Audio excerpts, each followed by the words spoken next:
and gentlemen, my name is Nur Bakhtar. I'm 10 years old, son of Muhammad Salim and Rehana Begum.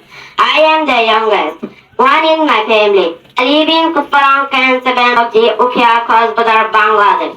I'm going to talk final examination of our school. Our school name is Rohanjan Lifeline Middle School. Our headmaster name is Master Abraham. I study in class 3. I got good marks in all subjects. So my heart is very exciting. I love going to school every day and respect all my teachers. I'm always punctual to school and regular in my studies. I was selected for the first prize in my class.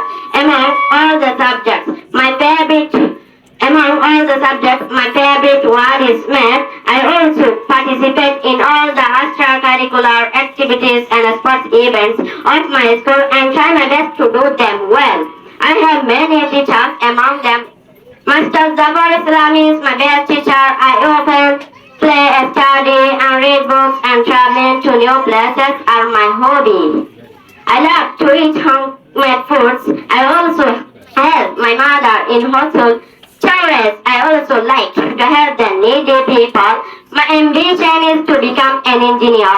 When I grow up, I will make everyone proud. Thank you so much, everyone. Thank you so much,